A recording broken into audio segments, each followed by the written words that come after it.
Good afternoon, everyone. My name is Gisela Kwok. I am the Director of Provincial Disability Supports Initiative Branch with Alberta Human Services. It is my pleasure to welcome you to today's Employment First webcast, part of a monthly series of webcasts on employment for persons with disabilities. Our topic today is self-employment. How do you know it is right for you? We are excited to have two guests with us to discuss what the opportunities and challenges are in starting and sustaining your own business. Bill Brandon is the founder and owner of Solutions at Work, Inc., and has more than 25 years of experience as an organizational change and developmental consultant. Bill works with organizations to build capacity, increase effectiveness, and implement change. He has worked with startups, nonprofits, and multinational corporations in the financial services, agriculture, and telecommunications sectors. Bill has served on many Calgary area boards. He's a member of the Calgary Transit Customer Advisory Group and the Premier's Council for the Status of Persons with Disabilities.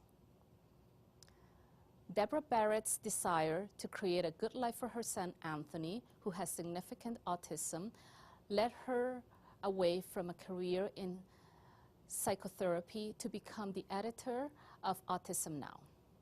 She's now Director of Community Awareness and Development for the Autism Society of Edmonton area and President of Autism Society Alberta. Deborah is co-founder of Anthony at Your Service, a delivery business designed to employ Anthony and other adults with autism or developmental disabilities. Deborah earned a PhD in clinical psychology from Pacifica Graduate Institute. She acts as a student advisor at St. Stephen's College. They each will take 25 minutes to speak with our host, Sharon Matthias. Sharon has extensive experience in developing and consulting on the public policy around health and human services. As you watch the presentation by yourself or with family, friends, or colleagues, please share your thoughts and questions via the live chat window. Also know that today's session is being recorded and the video will be posted on the Alberta Employment First website page. Thank you for the introduction, Gisela. I'm pleased you've joined us for our discussion today. And I'm going to be happy to take your questions as you post them. So please post your questions in the online chat window. And Tina Faiz is our online moderator, and she'll be putting your questions to us as you put them in. Thank you. And my first guest is Bill Brandon. Thanks for being here, Bill. My pleasure. Now, you've been in many self-directed businesses, self-employed a number of times through the course of your 40-plus year career. How did that work out? Well, 3 times I've actually started businesses and operated them in different degrees, I guess, on that part of it. I think the first time I went into it because I couldn't find work. I left the province and I came back and I couldn't find work, or at least full-time work, and I had to try to cobble together an occupation. The second time I was a little more intentional about it, and I went into a computer or information technology-based activity. And then the third time I did a lot more planning, because I even learned from the second time, and I started the management consulting firm.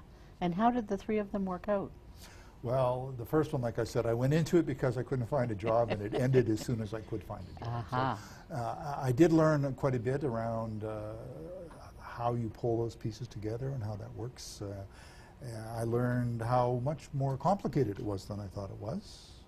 The second time I found some customers, I had a business plan, I did a lot of preparation for it, and I went out, and the challenge for the second time was that I was selling a service and people wanted to buy another service. They didn't want the one I was buying. So I eventually found another job, went back to work. Now the third time I must have done something better. Yes.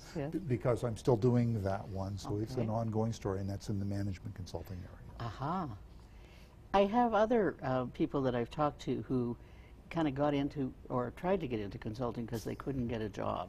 So I think that that's a pretty common habit. Do you have any advice for people? Well, the thing around, you don't fall into it. I guess some people do. I shouldn't say. And I guess that's one of the things around starting your own business is that the rules don't apply to everybody all the time. There's a lot of individual things. There's a lot of things you have to figure out for yourself. But most of the people who are successful think about it, try to figure out what they're going to do, and they might even pull together a plan. And in fact, that might be the way that they get started, and that helps them, I think, get a focus on what they're doing. So what do you say to people when they ask you about doing a business plan?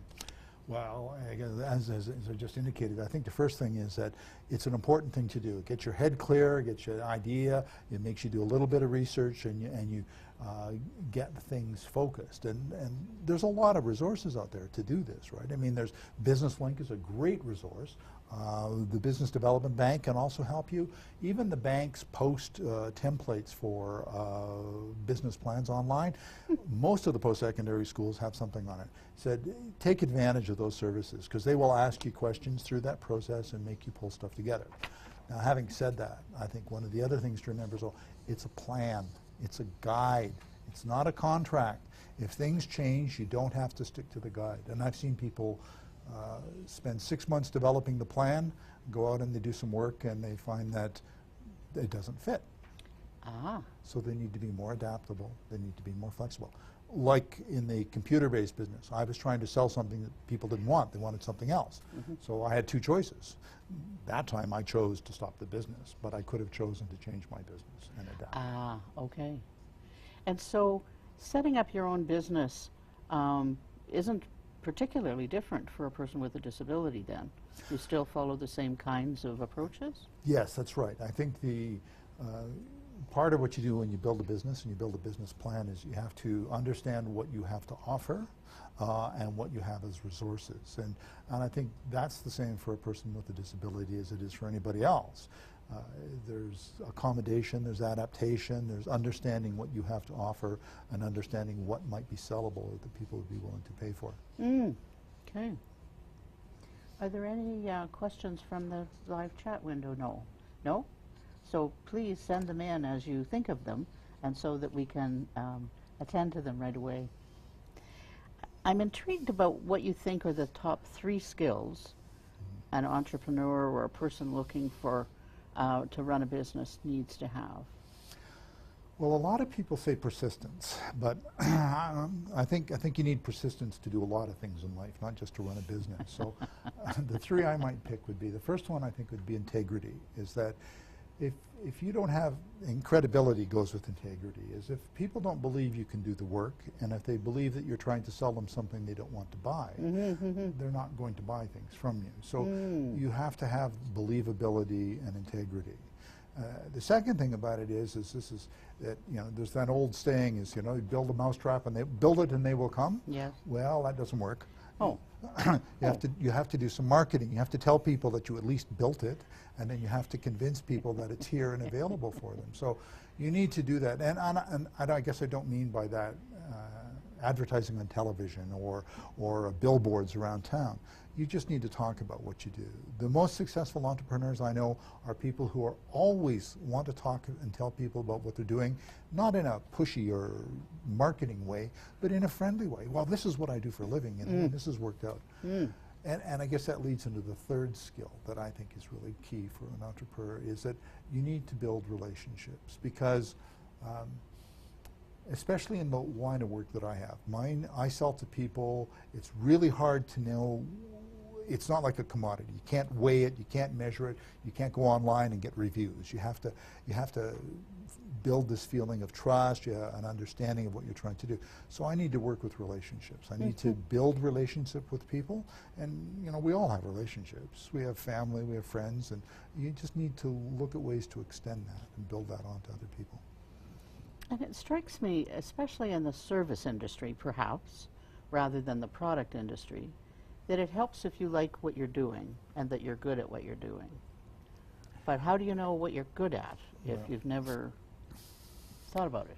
Well, you know, I think that's the $64 million question, and that That's one. And my daughter's going through that question now. What do I really want to do for the rest Right. of my life? And I think, well, you know, no one's signing you to a contract when you do this, and there's no kind of penalty if you change your mind in the future. So I think one of the most important things to do is to try and figure that.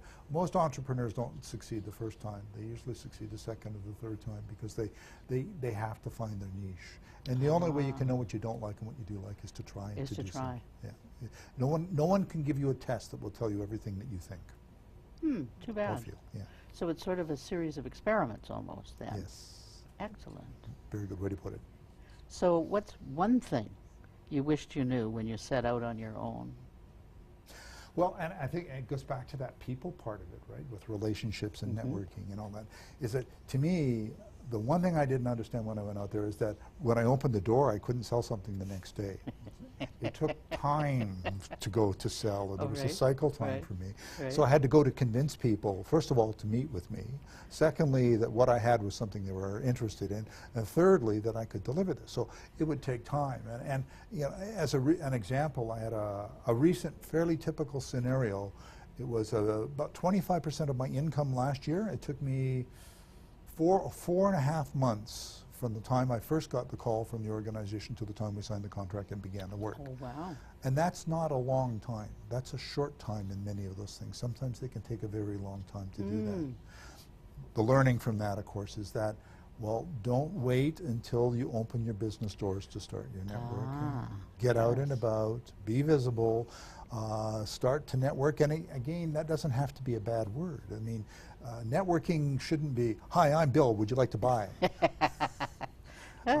That should be something more like, so what do you do, Sharon? And you say, well, what do you do, Bill? And I talk to you a little bit, and we talk, and we listen. And I mean, I guess that's a big part of networking, isn't it? It's listening as well as much as talking. That's true.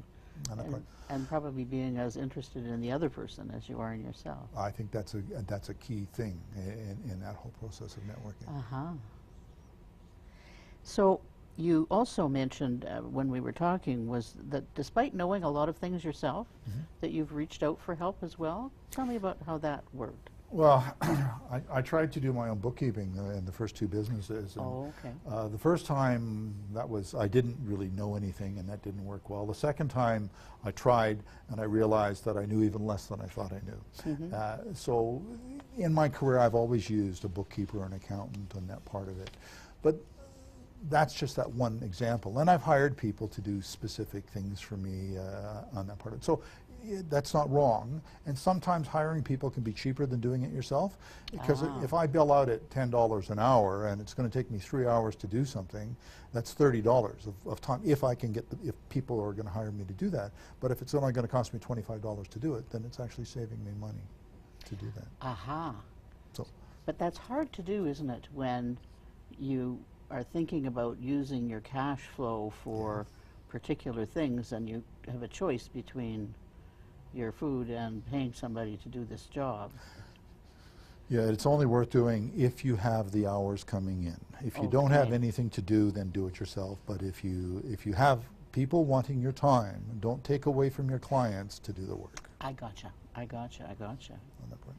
Now, as I understand it, you've been legally blind since birth. Yes. How's your low vision impacted the kind of work you've chosen? Well, it's interesting. It's been a few years since I was in high school and went through that process. But when I was in junior high school and high school, all of my aptitude tests showed strong mathematical abilities, very, very high mechanical ability, and very, very high space relations, which meant that I should have been an engineer or an architect. My counselors and teachers said, no, no, no, Bill, you can't do that. There's no way you can do that. So they kept talking me out of all the careers that I was interested in. I even spoke to a technical school about going into radio, stage, and television, and they wouldn't have any of it either because I told them about my vision. But the other side of that is when I went to university, I ended up majoring in English literature, meaning that I had to read at least 5 different novels every semester, and I did that with the only technical age of a very weak magnifying glass. So, but nobody told me I couldn't do that one. So. Oh, I see. Oh, that's interesting. So how have you found the English literature influences the way you go about business now? One of the things, and I tell my son this often, is that As a consultant, you need to be able to listen and be able to understand different meanings in a situation. So my word to him is that reading English literature will teach you how to look for ambiguity and look for multiple meanings in a situation. Aha. So that became really important. Well, and especially these days, that's perhaps more valuable even than an engineering degree might have. Well, I believe it was one of the senior people in one of the banks was saying that at this point in time it might be a good idea for people to take a general degree where it's reapplicable knowledge than a specialized degree. Oh, but, interesting. But it may not have been a bank, so don't quote me on that one, please. So let's talk a bit then. Are there unique challenges, do you think, in owning a business for individuals with a disability? Or does it range between different disabilities? Well, the short answer is yes, but I think it's more complicated than that. I think, yes, it probably varies from disability to disability. For myself, for example, Sure. Serving rural Alberta was not a likelihood because I don't drive. And I would have had to incur the cost of a driver Gotcha. to do that. Okay. So I try to stay in the urban areas. There are other challenges, and I'm sure every individual's got their own challenge. And I think about one of the most challenging situations.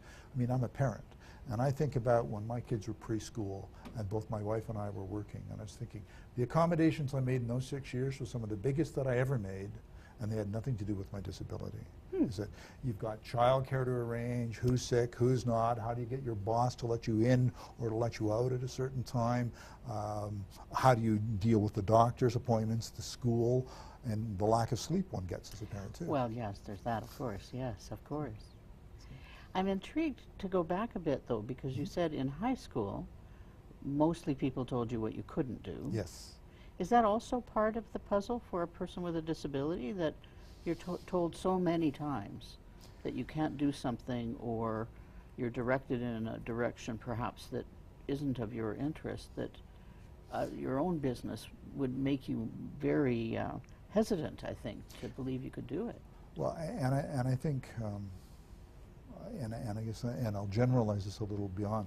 I think that for every child growing up is that if you put too much on the plate for them, they don't think about how to make a decision. And if you don't put the right things on the plate, then they're just going to be set up for failure. And I think you need to think of both of those things as a parent, as a teacher, as a mentor when you're working with anybody. And I think it takes a little more thought with some people with disabilities, that's all. So, I mean, I don't think about this work as disabilities. I think about it as sets of abilities. Okay. And my set of abilities may be slightly different than your set of abilities. One of the abilities you may have that I don't have is vision. Gotcha, gotcha. So do you see more and more people starting businesses of their own, whether they have a disability or not? Is that more common now than it used to be in your? yes, I think it is, and I think it's more common with young people. In fact, one of my growing areas of business are younger people starting different kinds of businesses. And this came up, those are businesses that are not for profit, some of them are for profit, some of them are charities, they're all over the place in what they want to do. It strikes me that there's quite a change in the world of work these days, and that that people might not have an appreciation of just how much a company contracts out, so to speak, how much of the work is actually done by independent businesses. Has that been your experience? Yeah, and I think back to my father, who thought if you didn't work for one company all their life, you were somehow a failure. Yes. And then I think about the 80s, and they said that people would probably work from 3 to 5 different companies in their lifetime. And I'm thinking, you know, most of the youth I know work to 3 to 5 different companies before they finish university.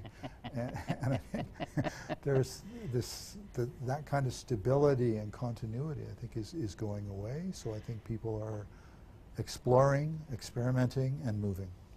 Yes, and certainly the proportion or the number of people who are working for the same company or in the same type of job for their entire life is really, you know, I can appreciate lots of teachers stay as a teacher for their whole career, or people in health professions perhaps, but even there I'm finding that it breaks down. And they change the dynamics, because when you think about nurses, they'll move from full-time to part-time as they're accommodating for their families. Yeah. And they'll move back into full-time, or they'll change the point. shifts and things like Great. that as well. So those are natural accommodations Super. that for both for people with or without disabilities. Good point. So I understand there's a question from the chat line. So Tina? Hi, Bill. Actually, I have a couple of questions for you. First, if you could maybe just explain a little bit about exactly what it is you do now. So as a consultant, what's the day-to-day work? What is it that you're doing? It's an interesting question. My son used to call me, when he was younger, he used to call me a management insultant as opposed to consultant. And that's actually not that far away from the truth. And so what I do, I guess, is I'll go into an organization, they will want something to be different than the way it is. Maybe, for example, in a not-for-profit, they may want the board to make decisions differently than they do. So first of all, you have to go in, and what I do daily is go in and figure out, so what is happening, what's working in that organization, what's keeping them from changing their decision, what are the different possibilities to go to that new decision, and then come up with some options with them to come up with some new ways to do things, and then have go through the discussion to which is the better way and how to come to some closure on it. I've used a board, but that can be basically anywhere in the organization. It can be different things. So it's understand the problem, start to help them generate alternatives, help them walk through the process about which of the alternatives is going to work for them, and then sometimes you stay around and help them try. Great, thank you. The second question is, sort of from your experience, what are some of the advantages and disadvantages of being self-employed and doing this kind of work that you do? Well, when I think about it, some of the advantages are, well, if I don't have anything on my calendar, I can go away for a couple of weeks. So I have control over that. I have control over all of those things that, when I was employed, used to drive me crazy. Like, I didn't like people controlling my calendar when I was employed. And I really like that I don't have anybody doing that now. It's up to me completely. It has advantages in that you can work really hard for a month and make much better money than you would normally, and then you can take it quiet for a month. So you can kind of control the flow of that. Now that's got a downside at the same time, which is, of course, your income isn't regular. You don't get a check every well, you might get a check, but your income for your company isn't regular. Mm-hmm. So you may have to adjust and accommodate. So you're the one who has to make all those decisions. And like in myself in the past, I've had to lay myself off a couple of times. So. That's great. I have two more questions for you. The first one's from Leslie. She's asking, what suggestions would you have for those starting out when it comes to planning your kind of record and keeping, kind of bookkeeping stuff? I think she says this can be quite intimidating to many. Yeah, and it was to me when I did it. What I actually suggest is that you either hire or talk to somebody who is a bookkeeper, who knows about bookkeeping, someone who can set up. Now, you can get lots of information, and if you like to read, there's lots of stuff online, and you can take a look at some of the more common software packages like QuickBooks and Simply Accounting and a number of other ones, and they'll give you some introduction to it. Even take a course, but because when you start up, if you make a mess of it there, it gets quite challenging to clean up. Mm. So talk to some people, and it isn't. It looks really complicated. Once you understand it, it won't be quite so intimidating. Mm-hmm. That's great. Thank you, Bill. And last question for you is, are there any grants that apply to do what you do to kind of, I guess, support entrepreneurs setting up, sort of getting their business plans, supporting documents, maybe office space? And did you use any? Well, I'll answer the last question part of that first is, no, I didn't use any, but that's because I'm in a service industry, and the service industries are harder to get grants. Mm. If you have a product or something very specific, you might be able to get a grant and get some assistance. I can't answer that. I don't have enough information on that part of it. Sorry. Can I squeeze one more in? Oh. It's from Sandra, and she says, based on your work, are employers recognizing their staff may need accommodations, and what if there's a cost? What is the concern for employers in accommodating persons with disabilities? Well, I'd be hesitant to answer that question for all employers, and I would say some recognize it and some don't. I would also say that over my career, the number of employers that recognize it is much higher now than it used to be. So it's moving in the right direction. I know it still intimidates some employers. I hope, and that number, as far as I can tell, is shrinking and getting smaller. So people are getting more comfortable, and that comfort usually comes from more information and better understanding. You talked about being one of the pieces that you find much better now is that you control your calendar. Somebody else isn't trying to do that. And that's been my experience as well. And so are there other things that people might look to? You talked about the flexibility of time and the calendars. What is it about your work that really brings you joy now?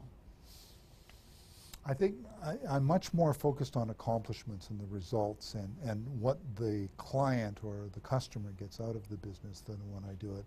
And at the end of it, and that project I mentioned with the about 25% of my income from last year, I had a lunch at the end of the project, and I asked the client, or the primary contact, so what worked, what didn't work, and I typically do that. I want to know what doesn't work as well.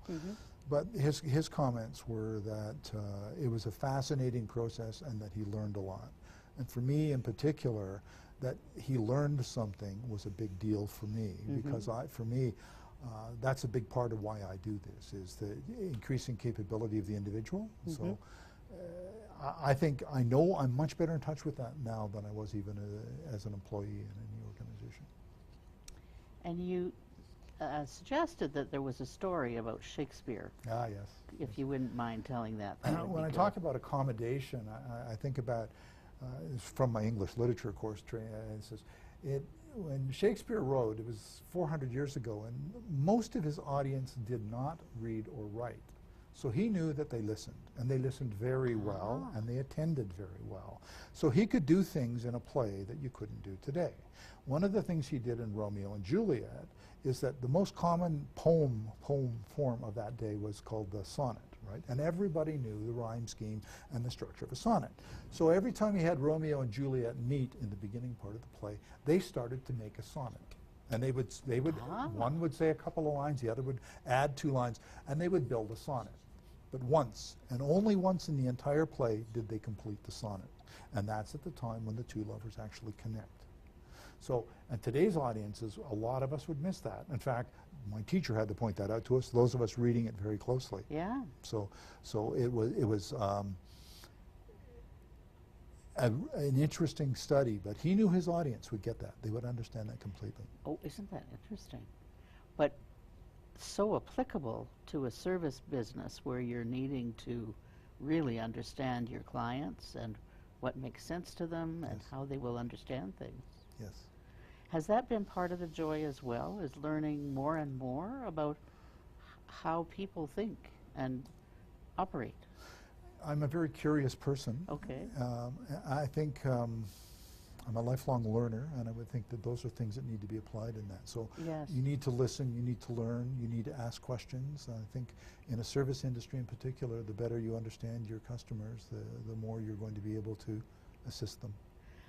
And is there a particular industry that you like best with?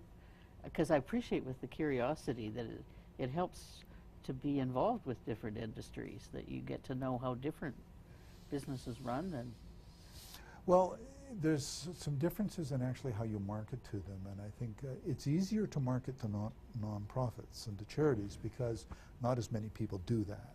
And when you go to some of the private companies, like the banks or the oil companies, there's a lineup of consultants at the doors trying to convince them to buy things. So there's a little more hesitation in the room. In the not-for-profits, the lineup's a lot shorter. So, and the people don't have as many resources. So that's one of the reasons. So they're keener to listen and to understand, and that makes it easier to get to the more meaningful conversations. super. So I'm going to wrap up, I've got 30 seconds left, but just to recap what you've said, the sort of top 3 things somebody needs to do. They need to do a business plan. They need to ask for help or be clear about what they can do and others can't. And what would be the one last thing that you would say they needed to do? Connect with people, network, relationships. Excellent. and to start right away. Yes. Thank you. Thank you very much, Bill. Thank- This has been a pleasure. Thank you. Now, as we shift things in the studio so that we can get our next guest seated, we're going to move to a video that I think you'll find very interesting.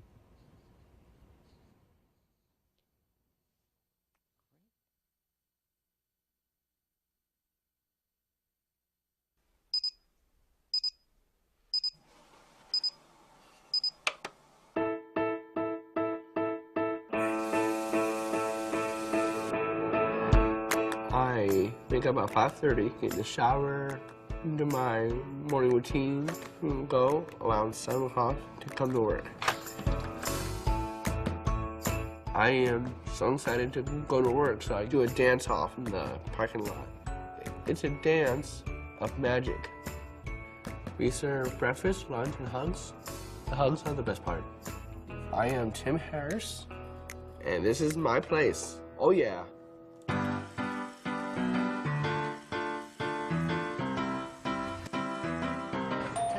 Hey guys, welcome to my place. How are you doing today? I'm good. How are you? Oh. Those are the best part, buddy. I love you. Have you been here before? No, I've never been here before. Well, I'm Tim. I'm the owner. Tim's place is the special place to be at because it's run and operated by me. You guys are doing a great job back here. I love you guys. You guys are the best cooks ever. Since I was a kid, I wanted to own a restaurant, and I asked my dad to help me out. I'm very glad I did. Thank you, Dad. I love you so much. I love you too, buddy. I'm very proud of you. When he was about 14 years old, he told us that someday he was going to own a restaurant. After we all gulped and gasped, we began to take him seriously, and the result is history in the making. They supported me so I can live up my dreams. I'm amazingly proud of my brother. Just what he's accomplished in his lifetime. I mean, people can only dream, you know? I love you, Mom. I love you too, honey. As far as we know, we have not yet found another person with Down syndrome in this country that owns their own restaurant. We hope that other people will, though. My favorite part of all is the people coming through that front door. How are you doing today? Good. How are you? Sometimes customers get sad. I give them a hug and then they feel a lot better. Oh, thank you, Tim. The hugs are way more important than the food. The food is food, so. How about a double hug? Yep, double hug. Love you guys. I am a mean hugging machine. Oh yeah. So let me get this straight. So Yeah. you're a restaurateur Yes. and A Special Olympic Special athlete. Olympic athlete, and you Yes. won a gold medal. I have won more medals than Michael Phelps. Oh yeah. Oh yeah. Oh yeah.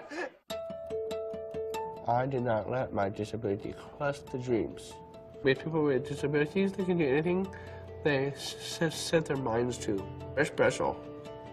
We are a gift to the world.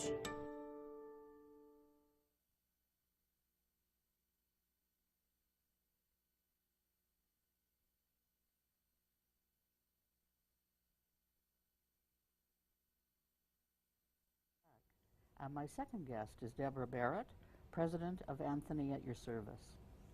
And again, please put in your questions as you go along so that we can ask them throughout their session. So it's been 2.5 years in the delivery business. Time flies when you're having fun. And you never thought the business would take off. How did it begin, actually? You know, Sharon, I think when you're the parent of a person with an intellectual disability and you're at the end of high school, you're terrified. Like, doesn't seem to be anything out there. Like, where will they work? They can't go to school anymore. The day programs when Anthony was little, they had 2-year lineups, and I was terrified. Like, how am I going to occupy every minute of every day of this person's life for the rest of my life and hopefully the rest of his life? So it was a pretty scary thing. Yeah. Right after high school, we were very fortunate. We talked to Norquest, and Anthony has a strength in mathematics, so we were able to get him into a math program that really worked for him. But after a couple of years, we were starting to think, you know, this isn't going to be forever. And so we kind of knew that, and at the same time, when Anthony was in high school, he had a work experience at a local restaurant. He worked in the dish pit. He loves dishwashers. They have timers, they have steam, they have water. You know, you didn't like the dirty dishes that well, but the rest of it worked really well. And I was helping him one summer, and it had been a very cold spring. And when we walked out of the dish pit, it was like the first beautiful day. And I thought, I do not want my child spending the rest of his life hidden away, looking at dirty dishes all day long. What are we going to do? So what I ended up doing was talking with Christian Hansen, who was Anthony's assistant at that time. And we started thinking, well, what is Anthony like? Because unlike some people, he doesn't have a specific saleable skill. He's not artistic. You know, he's really good at math. But how many people just need figures added all the time, you know? Sure. So we thought, well, he really likes driving around. He loves listening to music. He likes being outdoors, loves to help people, likes carrying things, but he doesn't really like spending a long time at anything. So if he comes to a new place, he likes zipping in, taking a look, maybe grabbing the candy, and leaving. So the thing that came to our mind was maybe a courier business. Oh. But the more we thought of that, the more we thought, you know, but Anthony also doesn't move really quickly except when he wants to. And how are we going to convince an employer to hire him? So we're thinking about this, and it's kind of in the back of our minds. And over the course of several months, maybe a year, we're starting to think about that. Christian left to move on with his music career, and we hired Mike Ham to work with us. When I talked to Mike about the idea, he said, oh, deliveries. Well, deliveries, of course, deliveries.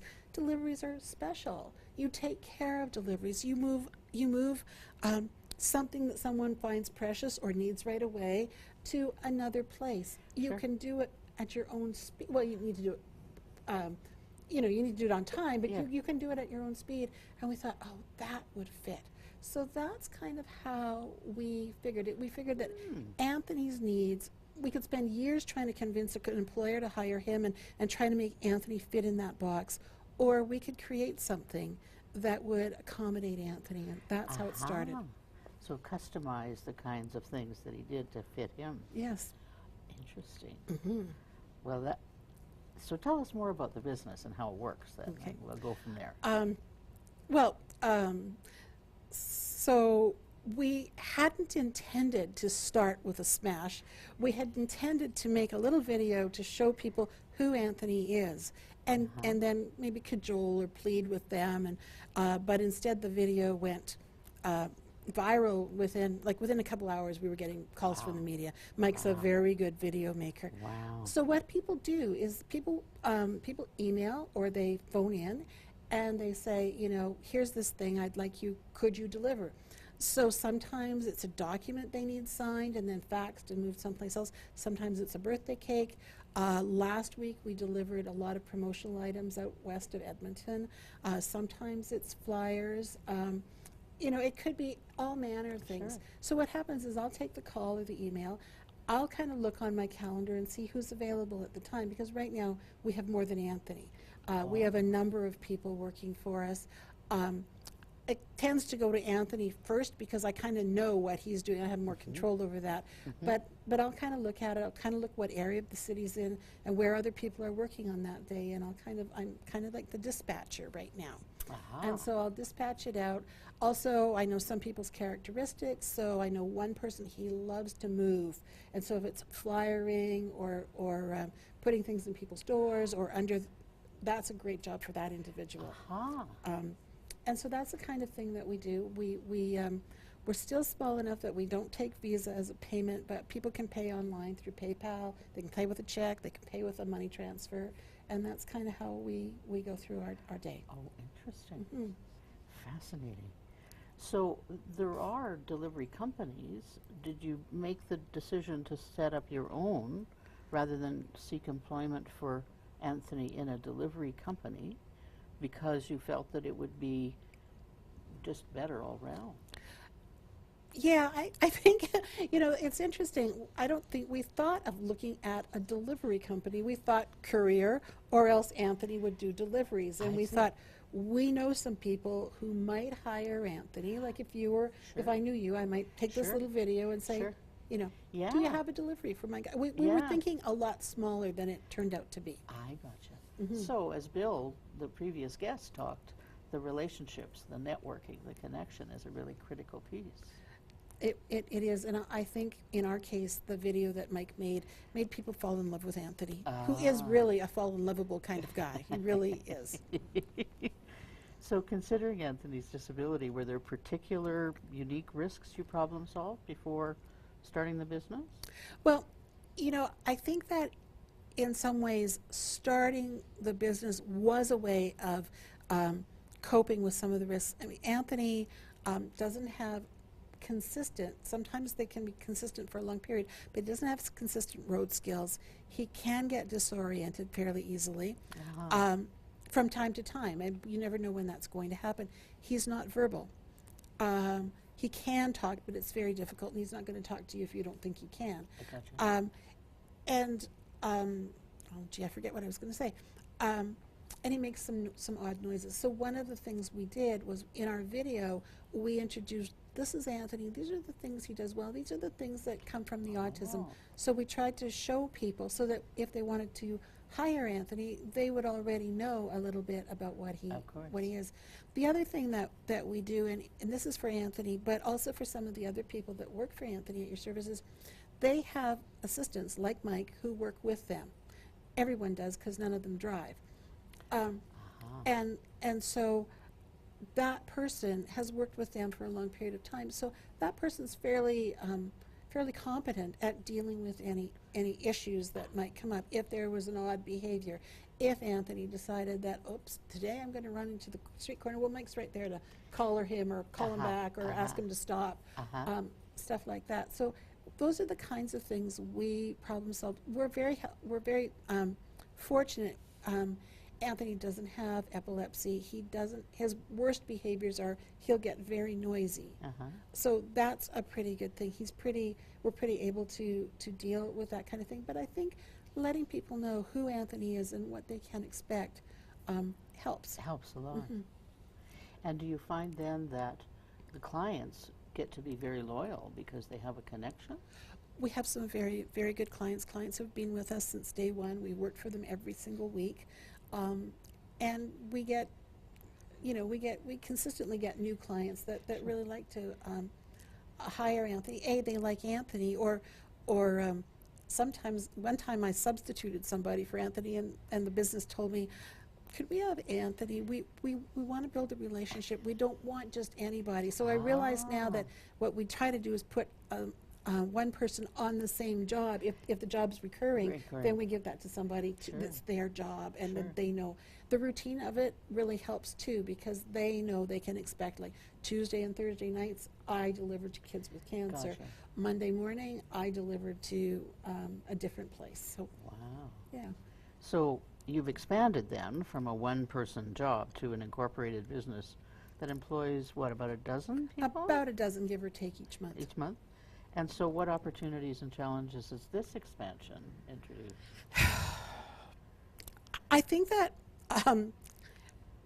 well, when we started, it was just Anthony, but then somebody inquired, could Anthony work evenings and weekends? Well, we don't have additional help for him evenings and weekends, but we knew somebody who wanted to work evenings and weekends. So, okay, so then we try to incorporate this person and hire this person to do some work. So often what happened is Anthony's got a job at that time, and so he can't do that, so who else? Turns out that it's not quite as easy as one would think to find those people, because when you're in school, you have connections with other parents.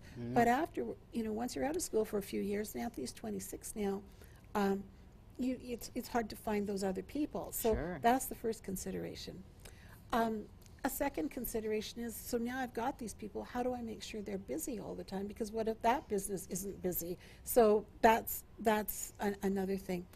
Third consideration as we've grown is, so who are we subcontracting with? So people are not our employees. We subcontract to them, with them.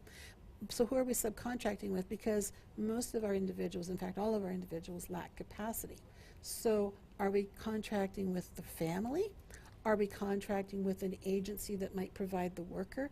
who is that relationship with? And as Bill was saying, we're always building relationships and trying to figure out how we can get the best job for the best person, or for the right person. Sure. How do we make it fit, and how do we make it work from a family end, from an agency end, from a worker end? So there's lots of coordination there. So I've learned a lot about coordinating and dealing with people and building relationships.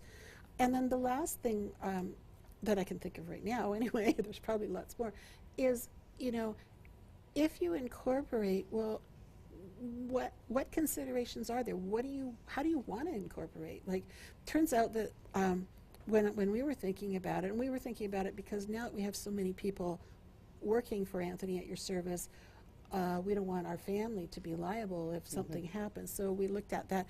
Turns out you can incorporate as a for-profit business, as a not-for-profit business, as a not-for-profit charity, as a cooperative, and there's a couple of other small ways. So there's a lot of ways that you can incorporate.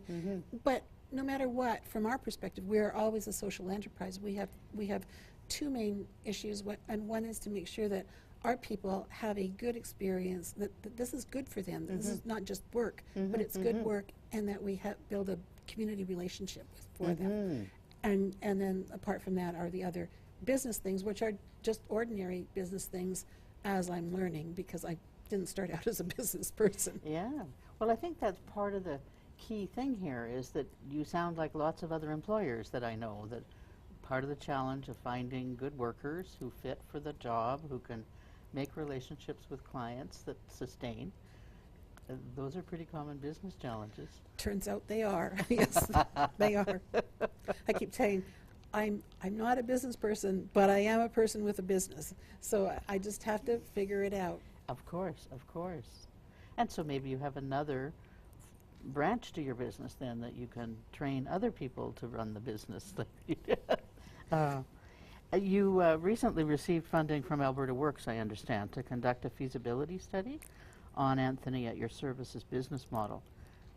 What did that help you to discover about your business and its sustainability? Well, it was a very useful opportunity. It was very, very useful. We learned about some basic things like, what are the incorporation options?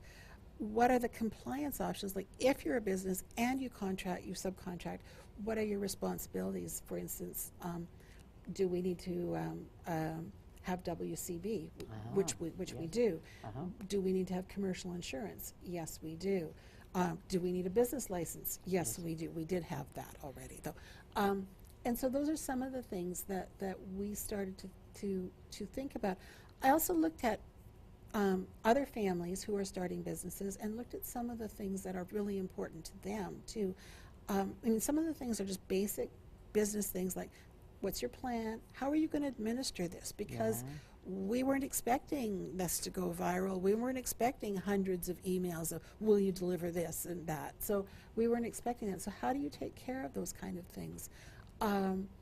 We were just thinking of lots of those kind of issues that we've discovered. So one of the things that we did is we have put some of that stuff on our website at anthonyatyourservice.com, so that other people who are thinking of starting a business could look it up. But those are some of the things that we are starting to think about. How do we coordinate this? How do we administer this? How do we market? How do we price? Those are some of the issues that we'll be thinking about. And are you finding other businesses give you advice if you connect with them, or do you learn from them as well? You know what? I think I try to learn from everybody, because I figure everybody knows more than I do about this. I might have the Anthony piece down, but the other pieces I'm still very much in a learning mode. But we have had some very, very helpful people. Sometimes I'm kind of blown away, I guess, by the warmth of people and people stepping forward to help. So and sometimes I think, all through Anthony's life, I think, God herself looks after Anthony, because things have happened just at the right time when we're freaking out, and things have happened. But I think that people have stepped forward to help Anthony at Your Service, and I kind of think of them as Anthony's angels. For instance, the Autism Society of Edmonton area, for whom I used to work, I don't work for them anymore, they they got a grant, and with this grant, they've hired some people to help people like me who are starting a business for their person with autism. And so that's still available. So if someone's listening and they need some help, the Autism Society of Edmonton area might be a way to go. They've also offered to promote things through their website. Somebody from Insight Marketing has helped me just by coaching me. She's volunteered her time to do that. Another woman from the city has volunteered her time to help us get our Twitter campaign and plan for, okay, now you're getting enough work. What are you going to do to make sure you don't burn out? Because that's a big fear that I have of, how long can I really do this? I'm so scared I'm forgetting people. My husband has been incredibly helpful. Anthony's dad, who's a management consultant, was very helpful, especially in this study. There was a friend of my husband's who said, I'll help you incorporate. He's a lawyer. He helped. An accountant stepped up and said, I'll give you free accounting. These are real bona fide people. These aren't beginners. One of the places I found a lot of help was through the University of Alberta. Their MBA program has a capstone project, and we got this team of 6 amazing people who gave me really, really useful information to help a plan for how are we going to move forward, and what kinds of things, even things like that I'm currently working on, are what kind of apps are you going to use so you can plan all these shifts that people take and not keep them all in your head, because I've just been kind of muddling around, keeping them in my head. So now I have it, I have it in place where I can go. They've also found an invoicing program for me that I was actually already using, but they approved it. Oh, that's super. So we've had some very, very helpful people, and I'm very grateful. So if you're listening, I'm really grateful to you. I understand we have a question from the audience. Yes, hi. There were actually 2 individuals, Twyla and Jacqueline, both were asking for you to just expand a little bit about the supports and the role the supports that you have, I think specifically around Mike, they play in your ability to help Anthony and to complete the jobs, the orders, and just run the business. Mike is critical. Mike is just critical. And I think that the support staff for any of the people working for Anthony at Your Autism are really quite critical. They have to understand the uniqueness of the person that they're working with. They have to understand how to motivate that person, because not everybody wants to do it at the time that it needs to be done. They have to understand how to help that person if they have behaviors that are difficult.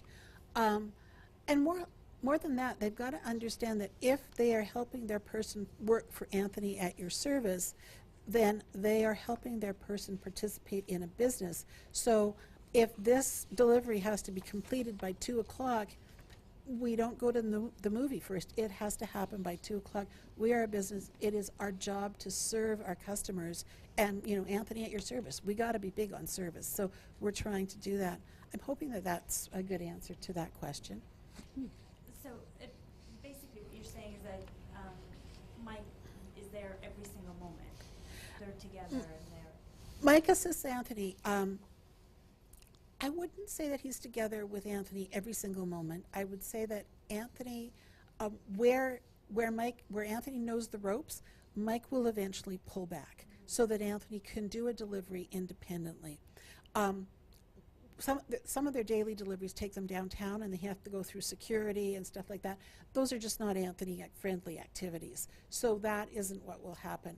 But we have another young man who does our, we deliver pizza to the Stollery every Tuesday and Thursday night for kids with cancer, and that young man, he's a little bit more verbal, a little less cognitively impacted than Anthony. He now does those deliveries his dad drives him, picks them up, parks, but he does the rest of it by himself. So again, it depends on the assistant and how far back they can pull.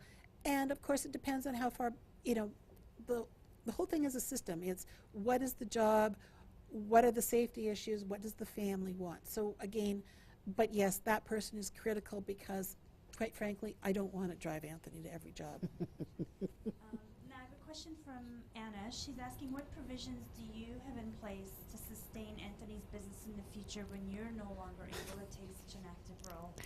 Well, isn't that the $64 million question?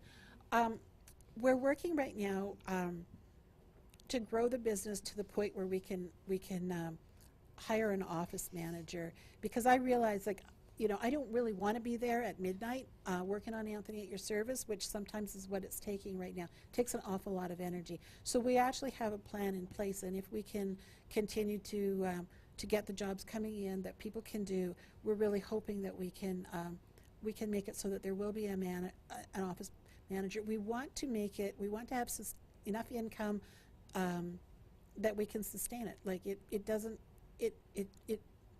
It has to start with my energy, because I care about it. I have the vision, but that's not sustainable over the long period of time. So we are planning for that as best we can. I think it's always a little bit of a one step at a time. It's one of the reasons we have some of the apps that do some of the work.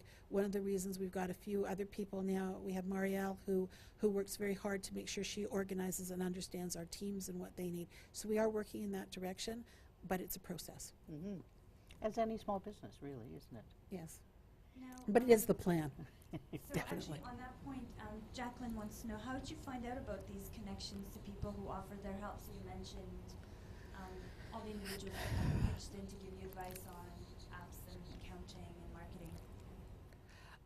marketing. Well, the Invoice to Go app, which I use for invoicing, I actually found all by myself, not being that computer savvy. I'm very proud of that. I also, people said, you know, why don't you talk to the business program at the university? So I phoned, and the first gentleman I spoke to tried with his group, but it didn't work. But then he talked to somebody who talked to somebody, and it was just the greatest fit ever. So again, I think it's the networking. I've spoken at various functions, and people come up to me saying, did you know this? Do you know that? So it's just kind of talking to people, letting people know what you want, letting people know, and then general goodwill. People tend to really like if they're aware of it, they tend to really like it, so they want to help. And the other thing is, a lot of times you've got people who have kids of their own who have disabilities, and they're thinking, man, I need this to succeed because I need it to be there when my kid needs a job. Mm-hmm. So one last question. What's Anthony's feedback, since he's the central part of this? What's his feedback to you? Anthony is, not a very verbal kind of guy, and mostly a pretty contented guy. But at night sometime we talk, and he says, so Anthony, these deliveries, do you want to do that, or do you want to do something else? Deliveries. Do you like it? Yes. One time Mike had a rough day, and he's driving, and it's a snowstorm, or it's just bad traffic, I can't remember. He said, this isn't good for me, and it's not good for Anthony either. Right, Anthony? He looks at Anthony. There's a great big smile on Anthony's face. And Anthony is just enjoying this to the nth degree. So he thought, oh, maybe I need to work on it. Well, thank you very much, Deborah. It's been really a pleasure, and I'm sure an inspiration to everybody who's been listening. I really enjoyed it. If you have other questions, just send them in the chat box, and we'll see what we can do to answer them. Over to you, Gisela. Thank you, Sharon. A big thank you to our guests, Bill and Deborah, for generously sharing your experiences and insight with us. And to all of you who tune in for this session, we're grateful you spend the hour with us. We hope it's been informative and inspiring. As we mentioned in the opening, the webcast is part of a regular monthly series we're hosting on the first Wednesday of each month. Next month, on March 4th at 1:30, we will be talking about youth employment and the power of partnerships. To get updates and registration information about each of the sessions, please subscribe to our mailing list by emailing hs.employmentfirst@gov.ab.ca. If you're interested in a similar type of webcast series, the FASD Learning Series helps individuals with FASD, their caregivers and support workers learn more about FASD and how to support a person with FASD. The next session is on February the 18th. The topic is on the Office of the Child and Youth Advocate and will look at enhancing advocacy skills and client participation. To learn more, go to fasd.abuda.ca. As mentioned, today's webcast was recorded and the video will be posted online, along with videos from all of the previous webcasts. The video link will be sent out to all registrants in the near future. We encourage you to share this video with anyone you think may be interested. If you have topics or ideas you'd like to share with us and you want us to pursue, or feedback about today's webcast, please email us at hs.employmentfirst@gov.ab.ca. We would love to hear from you. Thank you again for joining us. See you next month.